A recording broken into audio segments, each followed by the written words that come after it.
दोस्तों, तो आइए आलोका एजुकेशन चैनल पर आप लोगों का स्वागत है। दोस्तों, 40 प्रश्नों का अति महत्वपूर्ण श्रृंखला में आप लोगों का पुनः स्वागत है। देखिए, पहला क्वेश्चन आप लोगों के सामने है। निम्नलिखित में से किस प्रकार के वनों में अधिकतम पादप विविधता पाई जाती है? तो ये दोस्तों उष्णकटिबंधीय सदाबहार वनों में जो है अधिकतम पादप विविधता पाई जाती है। भारत के किन राज्यों में थारू जनजाति निवास करती है? तो थारू जनजाति दोस्तों जो उत्तराखंड तथा उत्तर प्रदेश में निवास करती है। जलमंडल, जियोम, स्थल मंडल, जैव मंडल में से किसमें सर्वाधिक बृहद पारिस्थितिकी तंत्र पाए जाते हैं? तो दोस्तों ये जैव मंडल में पाए जाते हैं। किसमें? जैव मंडल में। नेक्स्ट,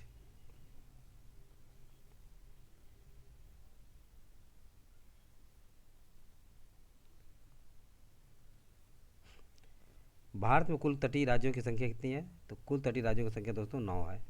भारत में कुल तटीय राज्यों की संख्या 9 है। इसमें गुजरात का तटीय क्षेत्र सबसे ज़्यादा है।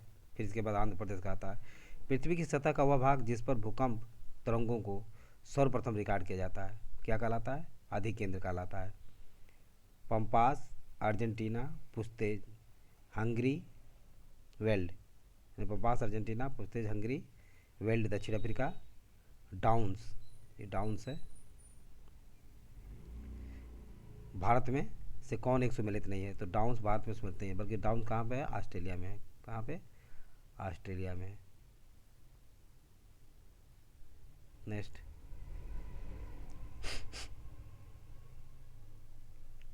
भारत के राज्यों में से कौन सा राज्य चावल का सर्वाधिक उत्पादन प्रति हेक्टेयर करता है? तो दोस्तों ये पंजाब करता है। सबसे ज़्यादा चावल उत्पादन करने वाला राज्य है पश्चिम बंगाल। कौन सा है? पश्चिम बंगाल है। लेकिन उत्पादकता के आधार पे पंजाब राज्य है सबसे ज़्यादा, प्रति हेक्टेयर उत्पादन क्षमता पंजाब राज्य का सबसे ज़्यादा है। माल्थस के अनुसार जनसंख्या नियंत्रण का सर्वाधिक प्रभावकारी उपाय निम्न में से कौन सा है? तो जन्म नियंत्रण उपाय सर्वाधिक प्रभावकारी उपाय है। भारतीय संविधान के अनुच्छेद 170 के अनुसार किसी राज्य की विधानसभा के सदस्यों की न्यूनतम तथा अधिकतम संख्या क्षमता हो सकती है। कितना हो सकती है? 60 से 500 तक हो सकती है। नेक्स्ट,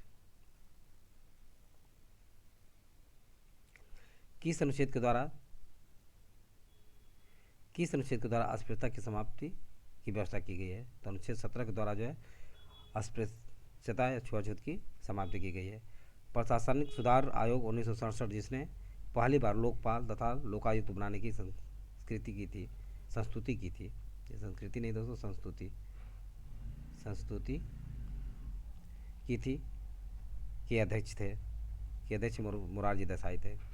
के अध्यक्ष कौन थे? मुरारजी देसाई थे।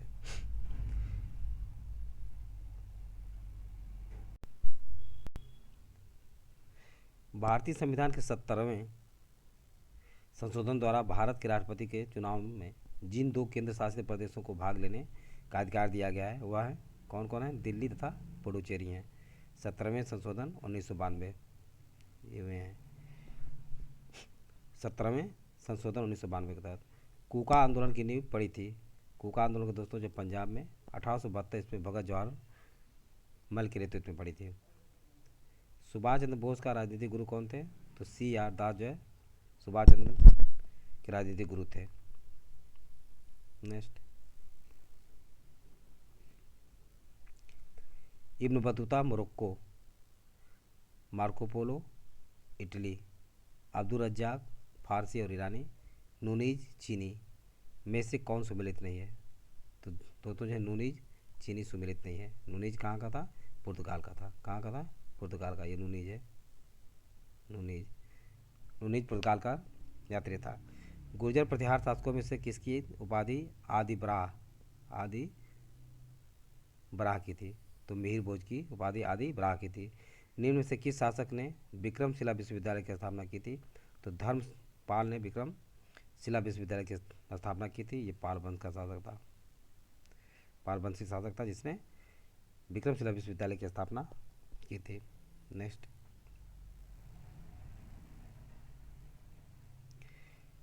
ताप के निम्नलिखित में से किस पैमाने में ऋणात्मक मान नहीं होता?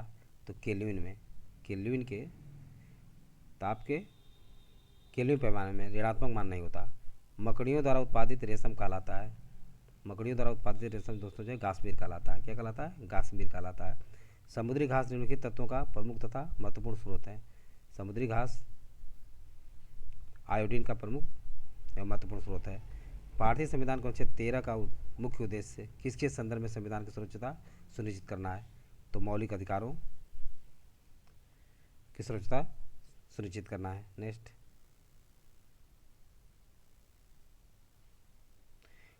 मात्र भारतीय नागरिकों को प्राप्त मूल अधिकारों से संबंधित अनुच्छेद हैं। कौन कौन है? अनुच्छेद 15, 16, 19, 29 और 30 ये केवल भारतीयों को प्राप्त है। 6 से 14 वर्ष की आयु के बीच के सभी बच्चों को शिक्षा का अधिकार है। मूल अधिकार अनुच्छेद 21 का के तहत, मूल अधिकार अनुच्छेद 21 का के तहत 6 से 14 वर्ष की आयु के सभी बच्चों को शिक्षा प्राप्त करने का अधिकार है। भारत में नागरिकों के मौलिक अधिकारों में संशोधन कौन कर सकता है? तो दोस्तों ये संसद कर सकता है। अनुच्छेद 368 के तहत संसद इसमें संशोधन कर सकता है। किस अनुच्छेद के अनुसरण में संसद ने समान पारिश्रमिक अधिनियम 1976 पारित किया है? ये सांसद नहीं, संसद है। संसद ने समान पारिश्रमिक अधिनियम 1976 पारित किया। तो अनुच्छेद 39 घ के तहत, अनुच्छेद 39 घ के अनुसार में संसद ने समान पारिश्रमिक अधिनियम 1976 को पारित किया। नेक्स्ट, समान नागरिक संहिता को लेकर भारत के प्रथम राष्ट्रपति डॉक्टर राजेंद्र प्रसाद तथा किस प्रधानमंत्री के मध्य मतभेद पैदा हुआ था? तो पंडित जवाहरलाल नेहरू के मध्य। समान नागरिक संहिता को लेकर भारत के प्रथम राष्ट्रपति डॉक्टर राजेंद्र प्रसाद और प्रधानमंत्री पंडित जवाहरलाल नेहरू के मध्य मतभेद पैदा हुआ था। भारत में 18 वर्ष की आयु प्राप्त व्यक्ति को किस संशोधन द्वारा वयस्क माना गया? 61वें संविधान संशोधन द्वारा। किस संविधान संशोधन द्वारा लोकसभा की अधिकतम सदस्य संख्या 545 निर्धारित की गई? तो 31वें संविधान संशोधन, 31वें संविधान संशोधन के द्वारा। नेक्स्ट, कौन सा रीट न्यायालय में कार्यवाही लंबित होने की दशा में लागू की जाती है? तो दोस्तों प्रतिषेध लिख जाए, न्यायालय में कार्यवाही लंबित होने की दशा में लागू की जाती है। संविधान के किस अनुच्छेद में सर्वोच्च न्यायालय में तदर्थ न्यायाधीशों की नियुक्ति के संदर्भ में प्रावधान किया गया है? तो अनुच्छेद 127 में सर्वोच्च न्यायालय में तदर्थ न्यायाधीशों की नियुक्ति का प्रावधान किया गया है। भारत और संयुक्त अरब अमीरात के मध्य किस वर्ष तक द्विपक्षीय व्यापार है दोस्तों, द्विपक्षीय व्यापार 100 अरब डॉलर तक ले जाने का लक्ष्य रखा गया है? तो 2030 तक भारत और संयुक्त अरब अमीरात के मध्य जो है द्विपक्षीय व्यापार 100 अरब डॉलर तक ले जाने का लक्ष्य रखा गया है। नेक्स्ट, हॉरिजन 2047 क्या है? हॉरिजन 2047 भारत फ्रांस की रणनीतिक भागीदार के भावी स्वरूप से संबंधित दस्तावेज है। सूरीनाम के वर्तमान राष्ट्रपति कौन है? जब राष्ट्रपति मुर्मू सूरीनाम पहुंची थी उस समय चंद्रिका प्रसाद संतोषी। सूरीनाम के वर्तमान राष्ट्रपति चंद्रिका प्रसाद संतोषी। वर्ष 2026 तक कितने करोड़ रुपए की रक्षा उपकरणों का निर्यात करने का भारत सरकार का लक्ष्य है? तो 40,000 करोड़। कितने? 40,000 करोड़ रुपए के उपकरणों का निर्यात करने का भारत सरकार का लक्ष्य है। नेक्स्ट,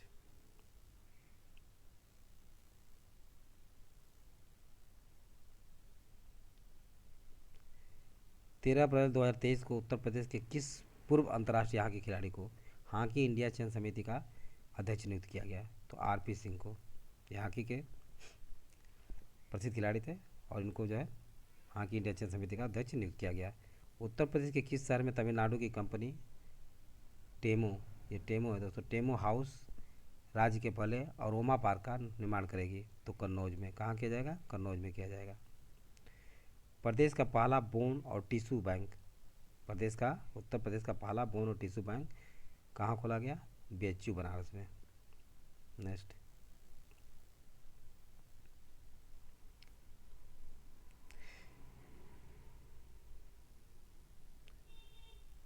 2023 में कहाँ पर थारू जनजाति एवं संस्कृत संग्रहालय खोला गया? तो बलरामपुर में। उत्तर प्रदेश का पहला फार्मा पार्क कहाँ पर प्रस्तावित है? तो उत्तर प्रदेश का पहला फार्मा पार्क जो है ललितपुर में प्रस्तावित है।